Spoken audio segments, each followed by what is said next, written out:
राधे राधे भैया, राधे राधे।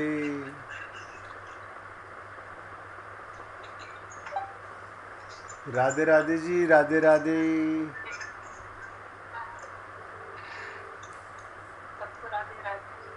राधे राधे जी।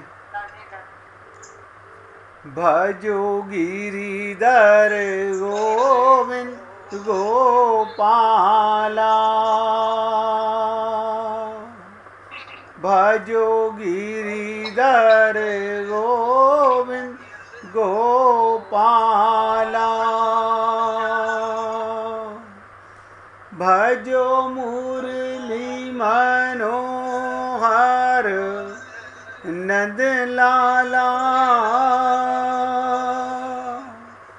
भजो मुरली मनोहर नंद लाला, भजो गिरिधर गोविंद गोपाला, भजो गिरिधर गोविंद गोपाला, भजो मुरली मनोहर नंद लाला, भजो मुरली मनोहर नंद लाला, भजो गिरिधर गोविंद गोपाला, भजो गिरिधर गोविंद गोपाला, भजो मुरली मनोहर नंद लाला, भजो मुरली मनोहर नंद लाला, भजो गिरिधर गोविंद गोपाला, भजो गिरिधर गोविंद गोपाला, बोलिए वृंदावन बिहारी लाल की जय जय श्री राधे, जय जय श्री राधे। सभी भक्तों से निवेदन, बहुत एकाग्रचित होकर के सत्संग के प्रत्येक शब्द को पूरी एकाग्रता के साथ हृदयंगम करने का पूरा प्रयत्न कीजिएगा।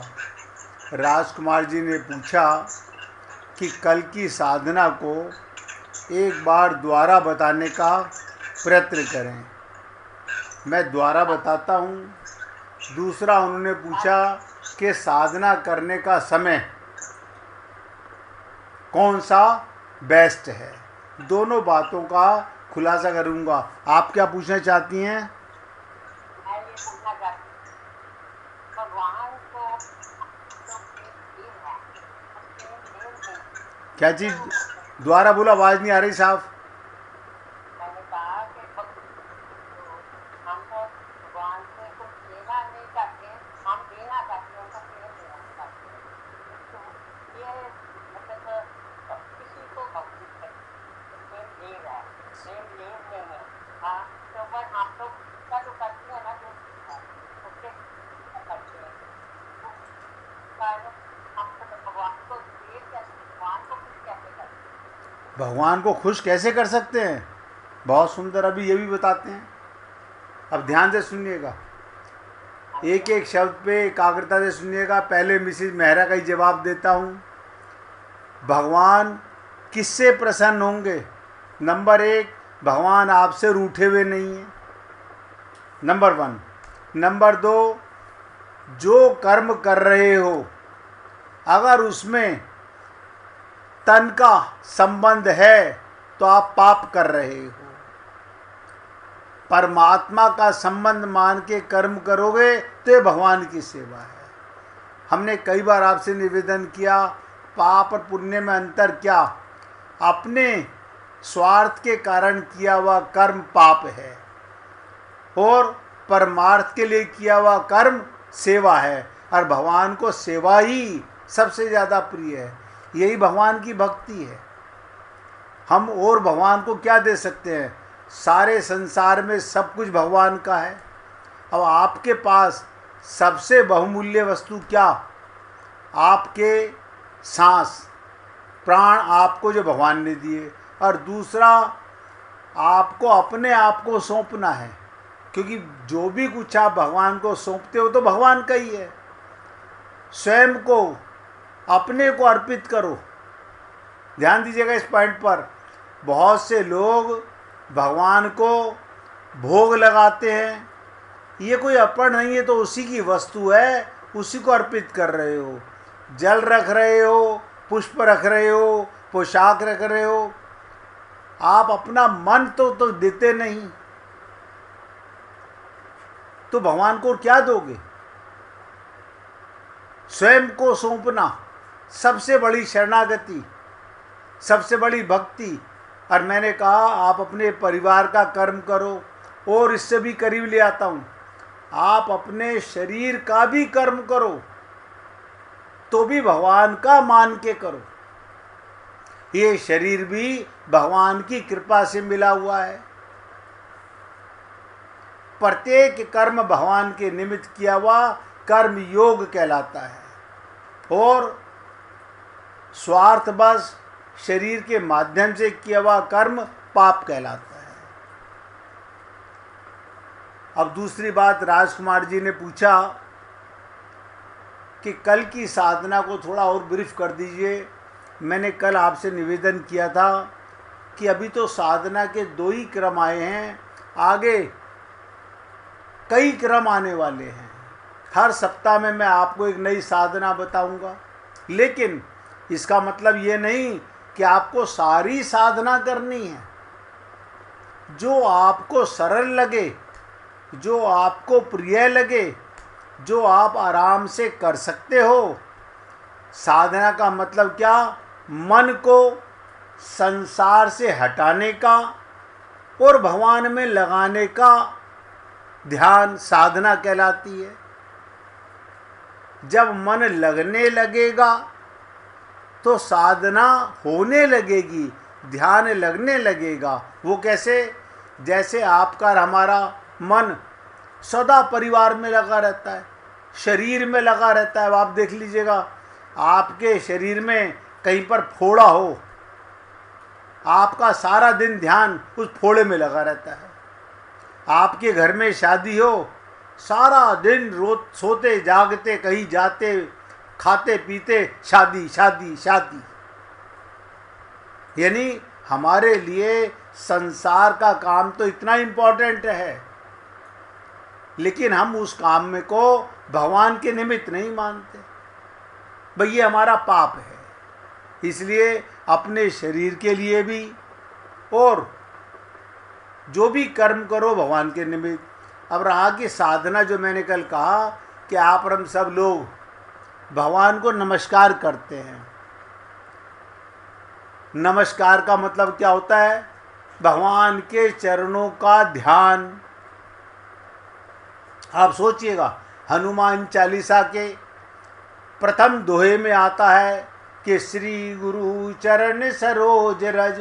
अरे गाया तो गुरु को सामने लाए क्या? गुरु आपकी आंखों के सामने आए क्या? क्या आपने गुरु के चरणों में अपना मस्तक झुकाया क्या?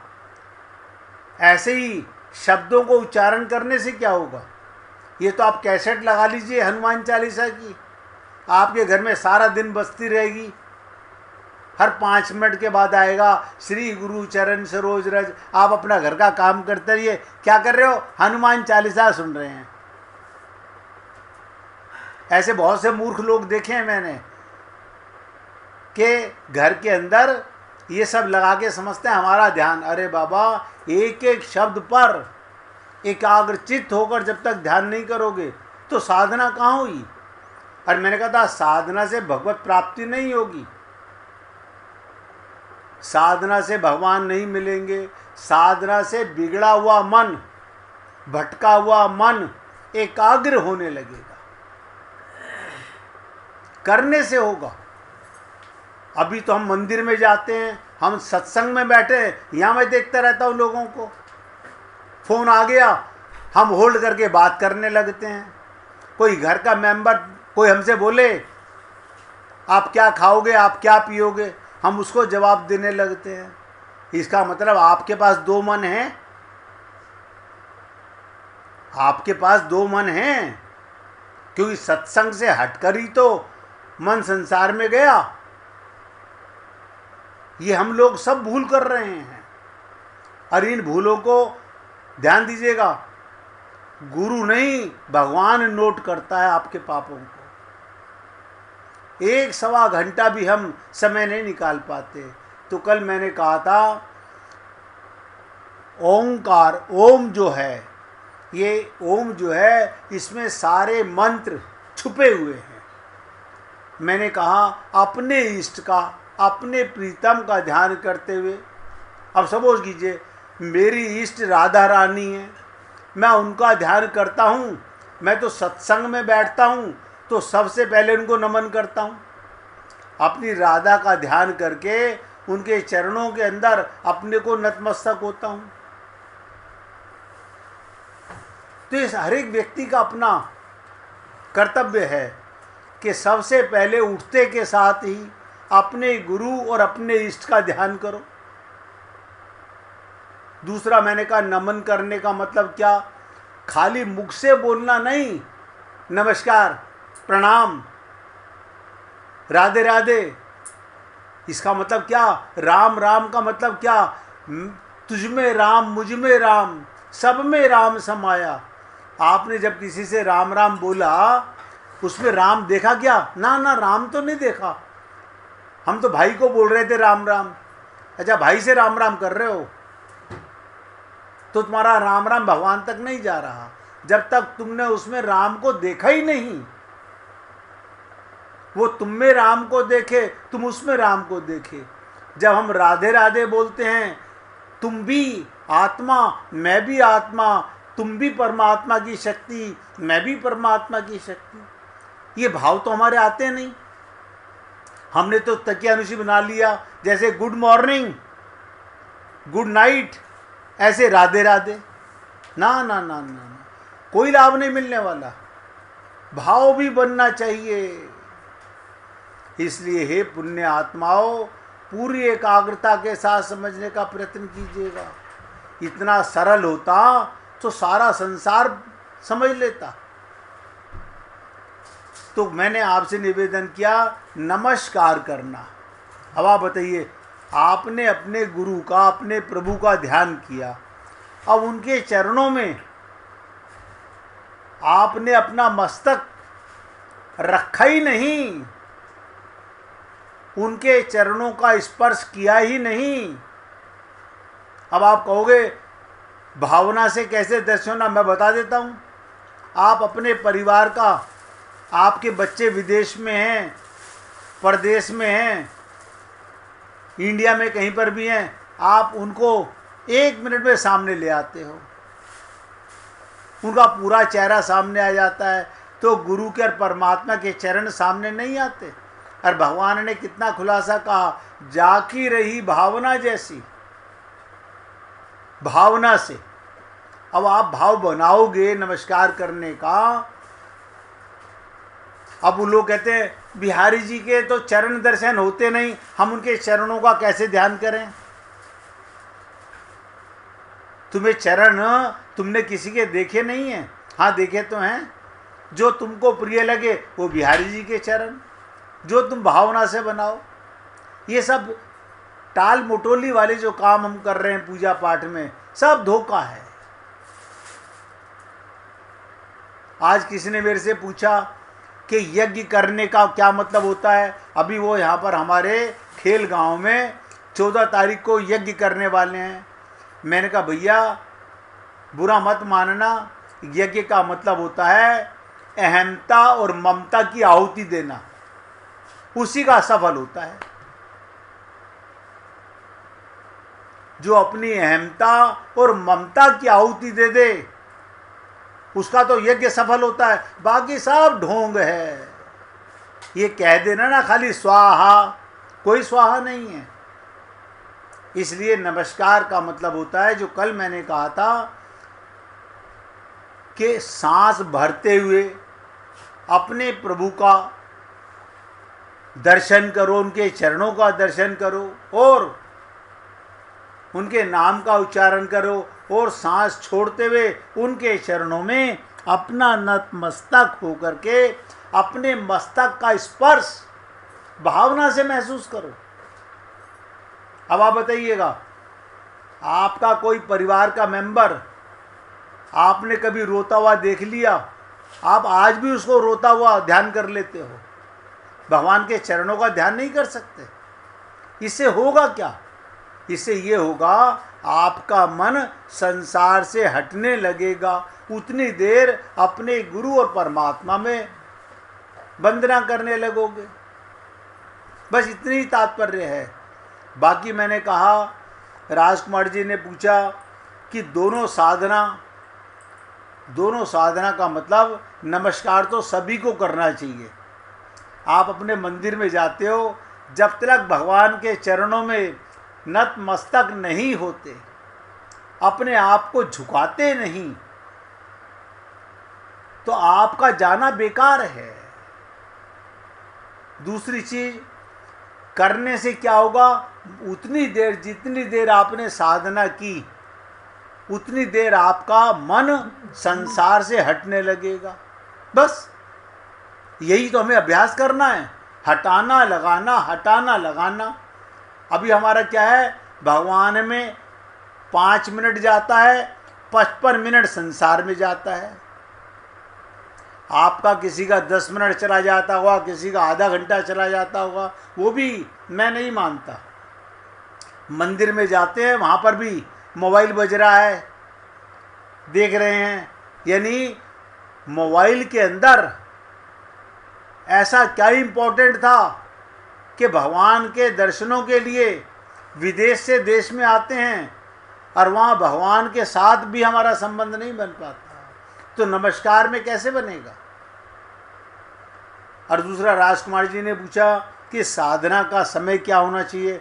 सबसे उत्तम समय होता है प्रातः काल का, सबसे उत्तम समय, क्योंकि उस समय शांत वातावरण होता है, और शांत वातावरण के अंदर आपके, अभी क्योंकि सो के उठे हो ना, तो संसार इतनी जल्दी घुसता नहीं है। उठने के बाद तो अरे बाबा क्या क्या घुस जाता है, हमें ये करना है, हमें ये करना है, हमें ये करना है। देखो, मैं सोचता हूँ सारा संसार का काम तुम्हें करना है, यानी सारे संसार का बोझ तुम्हारे कंधों पर है। मगर जिसकी ताकत से तुम उठे, जिसने तुम्हें प्राण शक्ति दी, जिसने तुम्हें उठाया, उसका ध्यान करने का समय नहीं है। 1 मिनट भी नहीं होता लोगों के पास में। उठ बेटा उठ, जल्दी कर, स्कूल जाना है तेरे, जल्दी कर, आप भी तैयार हो जाओ जी, शेव कर लो जल्दी से ऑफिस का, मैं अभी लंच बनाती हूँ। क्या है ये? 1 मिनट का समय नहीं लोगों के पास में। इसलिए सबसे उत्तम समय ध्यान का, साधना का प्रातः काल होता है, जिस समय चिड़िया चहचहा रही होती हैं। आपने देखा है इनको कौन सत्संग कर रहा है? ये किस लिए चहकती हैं? ये एक दूसरे को जगाती हैं कि चलो भोजन के लिए। लेकिन आप और हम लोग, वो तो भोग योनि में हैं, वो भी कीर्तन कर रहे हैं अपने प्रीतम का, लेकिन आप और हम लोग संसार के कामों में इस कदर उलझ चुके हैं, ना अपना पता ना अपने का पता, ना अपना पता ना अपने का पता, ना आत्मज्ञान ना परमात्मा का भान। तो साधना क्या कराएगी? आपको आत्मा तक गोता लगवाएगी और परमात्मा का साक्षात्कार कराएगी। फिर भगवत प्राप्ति होने लगेगी, अनुभूति होने लगेगी। आप बताइए, मम्मी मम्मी करके मम्मी में मन लगने लगा, पापा पापा करके पापा में मन लगने लगा। अब कहीं भी बैठे हो, मम्मी कहते ही उनकी फ़ोटो सामने आ गई, पापा कहते ही उनकी फ़ोटो सामने आ गई। जो अनंत जन्मों का तुम्हारा माता पिता है, जिसने कभी तुम्हें त्यागा नहीं, ये तो टेम्परेरी माता पिता हैं। इनका तो सारा जीवन ध्यान रहता है, और जो परमानेंट माता पिता है उसका किसी को ध्यान नहीं है। इसलिए सबसे सुंदर समय प्रातः काल का, उसके बाद में दूसरा समय होता है सायंकाल का, जिसमें संध्या बेला होती है, और तीसरा समय होता है रात्रि का, सोते समय। आप अपने बिस्तर पर सारे काम फ्री होकर, सब कामों से निवृत्त होकर, एकाग्रचित्त होकर भगवान का ध्यान कीजिए। उस समय कोई आपको डिस्टर्ब नहीं करेगा रात्रि में। तो सबसे सुंदर समय प्रातः काल का, सायंकाल का, और रात्रि को सोते समय। अब बताइए, लोग कहते हैं हमें रात को नींद नहीं आती। नहीं आती तो अच्छी बात है, भगवान से बातें करो। सारा संसार सारा दिन तुम्हारी रगड़ पट्टी करता रहता है, अब तुम्हें टाइम मिला है, ये मत कहो कि समय नहीं है, तब भगवान से बातें करो। हम उसे टेलीविज़न से बात कर रहे होते हैं या मोबाइल पे उंगलियां घिस रहे होते हैं। यानी हमारे को अपना समय किसी ना किसी प्रकार समाप्त करना है। तो राजकुमार जी, उम्मीद करता हूँ आपको दोनों बातें समझ में आ गई होंगी। भाई, नमस्कार करना क्या, साधना का समय क्या, मन को एकाग्र करने की ये साधना है। अब सुन लीजिएगा, राम नाम की महिमा सब गाते हैं, मस्ती में गाना।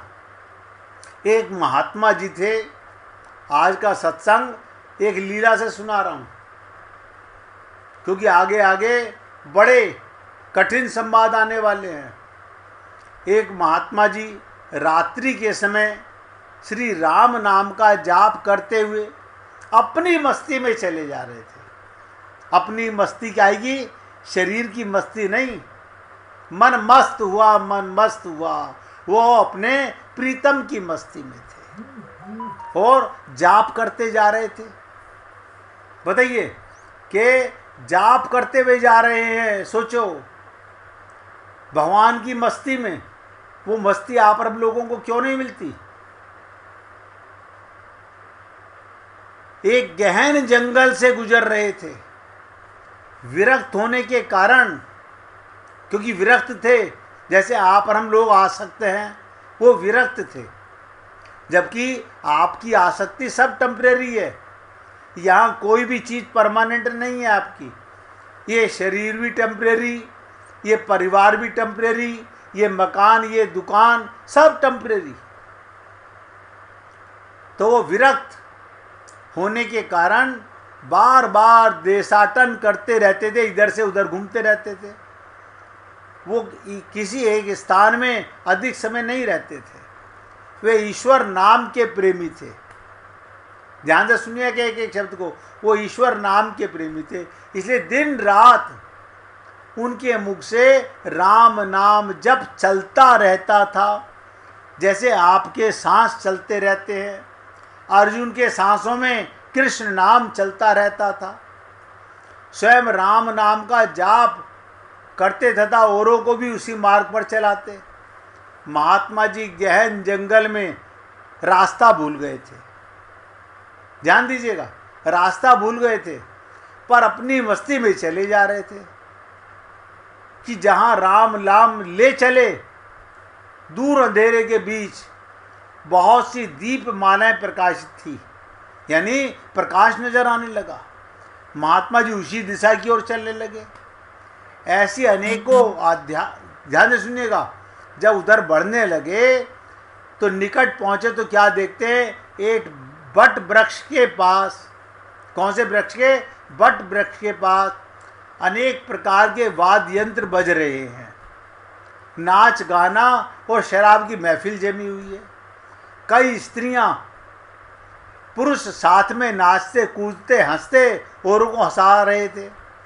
उन्हें महसूस हुआ ये मनुष्य नहीं, ध्यान दीजिएगा, क्या महसूस हुआ? ये मनुष्य नहीं, प्रेत आत्मा है। महात्मा को लगा, महात्मा जी को देखकर एक प्रेत ने उनका हाथ पकड़कर कहा, ओ मनुष्य, हमारे राजा तुझे बुलाते हैं, चल। वो मस्त भाव से राजा के पास चले गए। जो सिंहासन पर बैठा था, उनके भी राजा होते हैं, प्रेतों के भी। वहाँ राजा के इर्द गिर्द बहुत सारे प्रेत खड़े हुए थे। प्रेत राज ने कहा, तुम इसे और क्यों आए हो?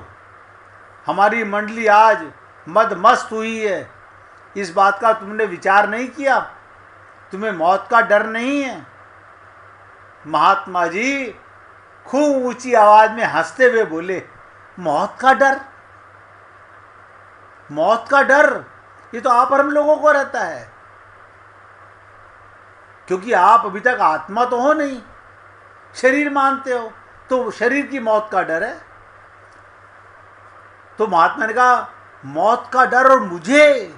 राजन, जिसे जीने का मोह हो, जिसे जीने का मोह हो, शरीर को बचाए रखने का मोह हो, उसे मौत का डर लगता है। हम साधु लोग तो मौत को आनंद का विषय मानते हैं। कहते हैं ना, मृत्यु भी मंगलकारी होनी चाहिए। ये देह परिवर्तन है जो प्रारब्ध कर्म के बिना किसी से हो नहीं सकता। प्रेतराज, तुम जानते हो हम कौन हैं? प्रेतराज बोले, तुम जानते हो हम कौन हैं? महात्मा जी बोले, मैं अनुमान करता हूं आप सब प्रेतात्मा हैं। यानी है तो आत्मा, लेकिन प्रेत योनि में है। प्रेत आत्मा का मतलब प्रेत योनि में आए वो, जैसे हम शरीर में आए हुए मृत्यु लोक में हम लोग। स्वर्ग वाले हमें देख के कहते हैं, देखो ये मरने वाले मृत्यु लोक के अनुयायी हैं। अब प्रेतराज, तुम जानते हो लोग समाज हमारे नाम से कांपता है। प्रेतराज बोला, तुम जानते हो लोग हमारे नाम से कांपते हैं। महात्मा जी बोले, प्रेतराज, मुझे मनुष्यों में गिनती की गलती मत करना। अब आप और हम लोग भक्त बनना चाहते हैं, स्त्री पुरुष अपने को मानते हैं, यानी टेम्परेरी चीज को परमानेंट मानते हो। जो नित्य हो आत्मा, उसका ध्यान नहीं रहता। तो क्या बोले, मुझे मनुष्य गिनने की गलती मत करना। हम जिंदा दिखते हुए भी जीने की इच्छा से रहित मृत्यु तुल्य हैं। हमने शरीर से तो अपनापन छोड़ दिया। यदि जिंदा मानो तो भी आप हमें मार नहीं सकते। देखो कमाल की बात, अगर जिंदा भी समझ रहे हो तो आप हमें मार नहीं सकते। जीवन मरण कर्माधीन है। मैं एक प्रश्न पूछ सकता हूं?